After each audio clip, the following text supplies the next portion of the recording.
জল তেষ্টায় গলা শুকিয়ে কাঠ, আর এমন সময় জল নেই। ভাবতে পারছেন কীরকম অবস্থা হবে? ব্যাঙ্গালোরের অবস্থা কিন্তু এখন ঠিক সেরকমই। খবরে পেপারে অনেকেই আপনারা দেখছেন শুনছেন যে ব্যাঙ্গালোরে কিন্তু জলের ক্রাইসিস হয়েছে। হ্যাঁ বন্ধুরা, ব্যাঙ্গালোরে আমি থাকি আর আমি বুঝতে পারছি জলের কী অবস্থা। আমাদের সংসারে কাজকর্ম কিন্তু বেশিরভাগ কাজই কিন্তু জল দিয়েই হয়, আর সেই জল যদি না থাকে মানে বুঝতে পারছেন, স্নান, খাওয়া, ঘরদোর পরিষ্কার করা সমস্ত কিছুই কিন্তু জল লাগে। আর সেই কাজগুলো করতে যদি পর্যাপ্ত আমরা জল না পাই, তাহলে সেই কাজগুলোই বা করি কী করে বলুন তো? এমনকি পাওয়া যাচ্ছে না খাওয়ার জলও। সকাল সকাল আমি তো উঠে জামা কাপড় কাচতে বসেছি। না, আমি জামা কাপড় কাচি না, কিন্তু আজকের এই ছেলে মানুষদের যে স্যান্ডো গেঞ্জি সেইগুলোই একটু কাচতে বসেছিলাম। কিন্তু জল কিন্তু বেশি ব্যবহার করা যাবে না। জল খরচ করার জন্য প্রচুর লিমিটেশন দিয়ে দিয়েছে। হ্যালো এভরিওয়ান, আমি পিয়ালি আর আমার নতুন একটি ব্লগে আপনাদের সবাইকে ওয়েলকাম।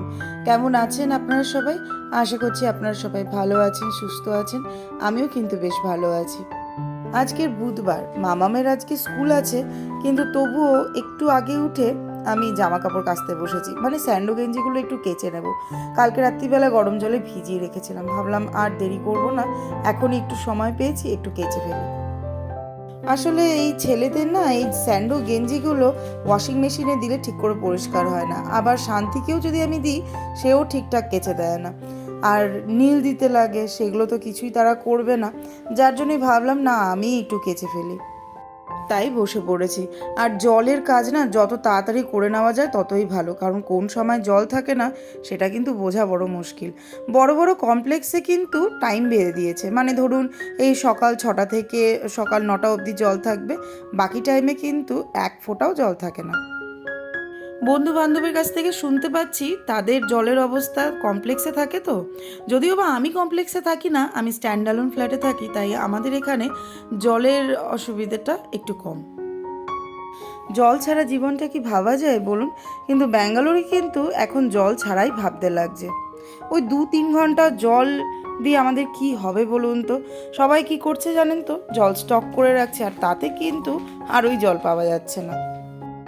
ব্যাঙ্গালোরে হয়েছে অনেক বড় বড় ফ্ল্যাট, জানেন, বাড়ি ঘরদর ফ্ল্যাট প্রচুর হয়েছে। এমনকি ফ্ল্যাটের যা দাম করেছে কোটি টাকার ওপরে, কোটি টাকার ওপরে ফ্ল্যাটের দাম করেছে, কিন্তু জলের কি ব্যবস্থা সেটা কিন্তু ওরা ঠিকঠাক করেনি।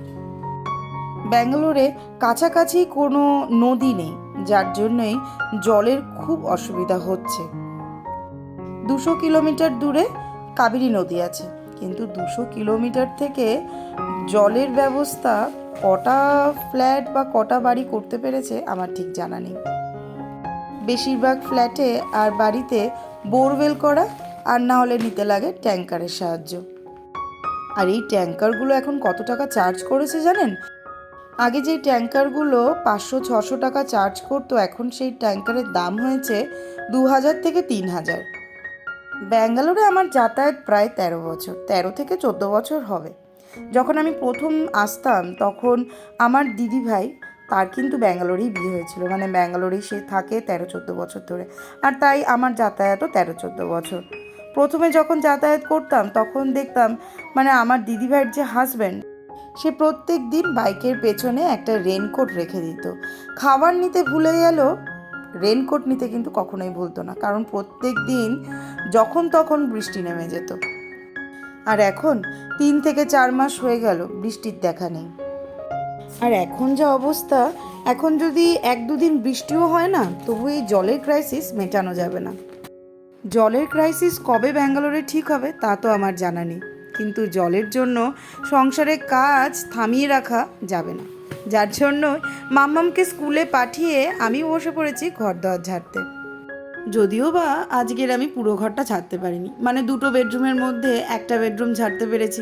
তার উপরে জানেন জানলাগুলো আমার মোছামাছি করা হলো না, শুধু ওই ঝুলটাই যা ঝাড়তে পেরেছি। আর এই ড্রয়িং ডাইনিংটা ঝাড়তে পেরেছি, আর রান্নাঘরটা।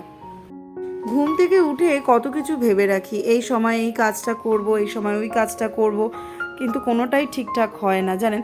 আজকে ভেবেছিলাম রান্নাবান্না সেরম কিছু করব না, ডাল আর আলু ভাজা আর ভাত করব, যার জন্যই অনেকটা সময় পাবো, তো পুরো ঘরদোরটাই আমি ঝাড়পোছ করে ফেলতে পারবো। কিন্তু পরে গিয়ে দেখলাম সেটা কিছুই হলো না। ওই ড্রয়িং ডাইনিং, রান্নাঘরটা আর একটা বেডরুম ঝাড়পোছ করতে পেরেছি। কোনো কাজই আমার ঠিকঠাক সময় মতন আজকাল হচ্ছে না জানেন। প্যাকিং করা বাকি, আমার একটা প্যাকিংও এখনও হয়নি। কলকাতায় যাব 2 দিন পরে, কিন্তু কিছুই আমার গোছগাছ হয়নি।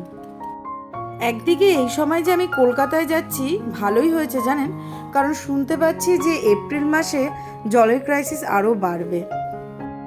আর বাচ্চার ঘরে বোঝেনি তো কতটা জল লাগে। একসময় ব্যাঙ্গালোরে 285 কি তার থেকেও বেশি লেক ছিল জানেন। তার জন্য ব্যাঙ্গালোরকে সিটি অফ লেকস বলে জানা যেত। এখন সেই তকমাটা ব্যাঙ্গালোর হারিয়েছে। এখন না আছে অত লেক আর না হচ্ছে বৃষ্টি, কিছুই নেই, যার জন্য জলের ভীষণ ক্রাইসিস। গরমকাল এখনও পুরোপুরি আসেনি, তার আগেই দেখুন এরকম জলের সমস্যা। আচ্ছা, কেন হচ্ছে এত জলের সমস্যা বলতে পারেন?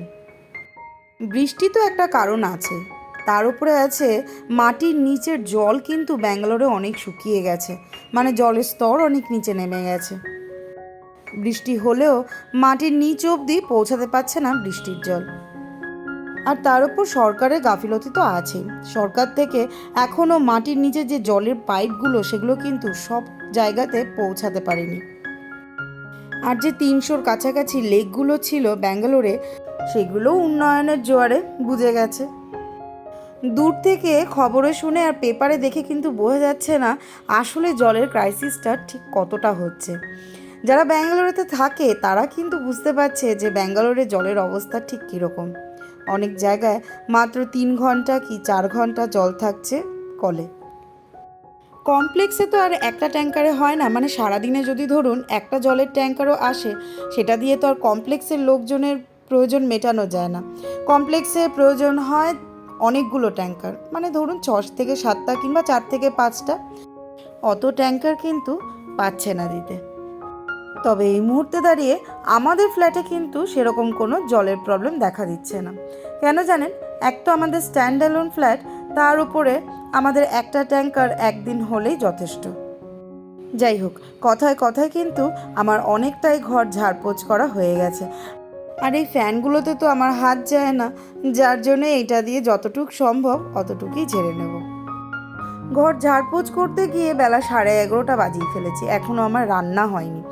ডাল আর আলু ভাজা করব, কিন্তু ডালটাও তো আমার করতে লাগবে, ভাতও বসাতে লাগবে। মেয়ে আবার স্কুল থেকে চলে আসবে, আর তাকেও আমার সময় মতন খাবার দাবার দিতে লাগবে।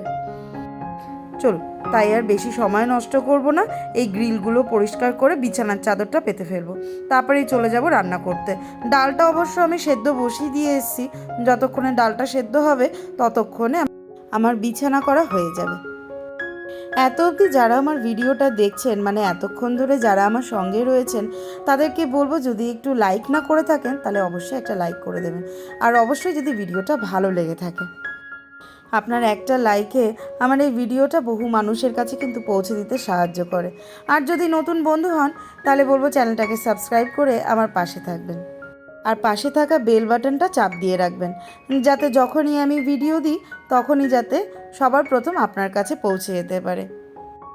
কাজের সাথে সাথে আপনাদের সাথে এই ব্যাঙ্গালোরে জলের ক্রাইসিসের কথাটা শেয়ার করলাম, কারণ আজকাল অনেকেই আমাকে হোয়াটসঅ্যাপে জিজ্ঞেস করছে কিংবা মেসেঞ্জারে জিজ্ঞেস করছে যে কী রে, তোদের জলের অবস্থা কী, শুনছি নাকি তোদের ওখানে জল নেই।